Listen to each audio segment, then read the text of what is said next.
Now we're going to demonstrate the use of the ProMed CareFusion spirometer, and the nurse is going to get the patient to do a spirometer test. This spirometer is connected to the PC using a USB cable, and the nurse will get the patient to breathe into the device. The nurse now will open the software in the patient file, which has already been opened, and she will click on the CareFusion spirometer button, and the CareFusion software will open automatically and prepare for this test. The patient's weight and height will be taken from the patient's record if it's already there. If it's not there, a nurse can input it today. The patient smokes 20 cigarettes a day in this case. She now presses the button to start the test, and the patient will blow as hard and as fast as he can for 6 seconds, and he has a picture on the screen which will show him that he must, as the wolf, blow the house down. So the patient has successfully completed the test. All the nurse has to do now is to click the button to end the test, and automatically, and exit the software. The patient information is saved directly to the patient file. This includes all the detail of the test, such as the FEV1 and the FEV1 percentage, which can be analysed in great detail for this patient and for the entire population. The most important point really is that this is a simple test to do, and automatically inputs all the information into the patient file, no matter what patient management system you're using.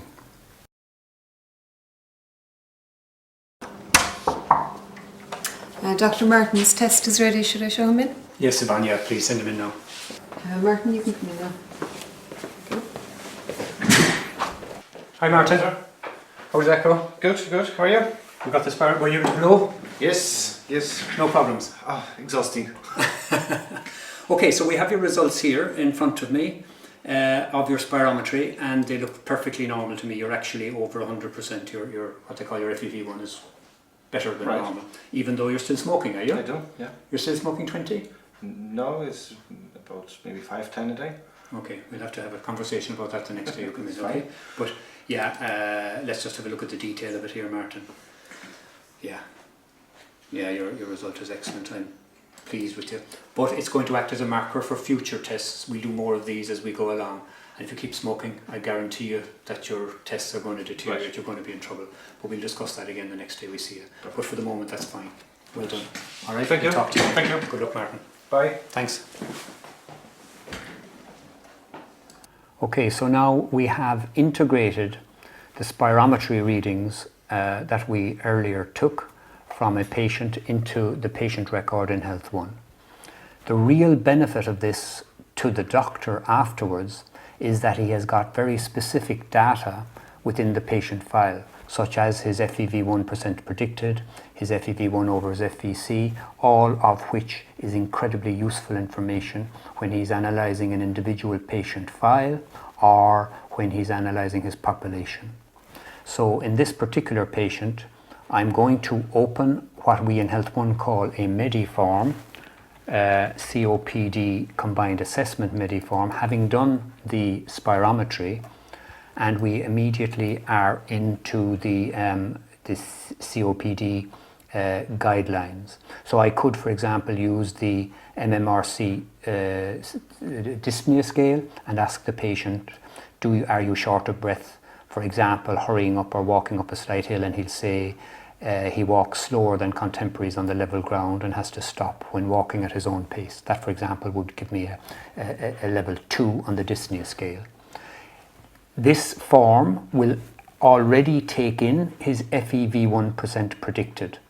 So if I say his FEV1 % predicted was, say, 56%, my form will immediately tell me his gold classification in the old way is a 2, and if I ask him also about his exacerbation of symptoms, and he says I get 2 infections per year, then immediately I can see that this guy falls into the risk group D. And I also see immediately on my form what the best drug choice is for this patient. He is a group D, high risk, more symptoms. So he's typically gold 3 or 4. The point I'm making here is that because the external device was integrated in detail to the patient record, in Health One in this case, I have access for this patient to a lot of information regarding how to manage his COPD by using a simple form within Health One itself. This can also be replicated in other patient management systems. Also, as regards the population I have in my database, because I have recorded the information in a very granular form, that is, every patient who's had a spirometer reading has got his FEV1, for example, predicted, recorded as such in his file. I can now get a list of patients whose FEV1% predicted is less than 50% or less than 30%, and therefore I can do an audit on my COPD patients very, very easily.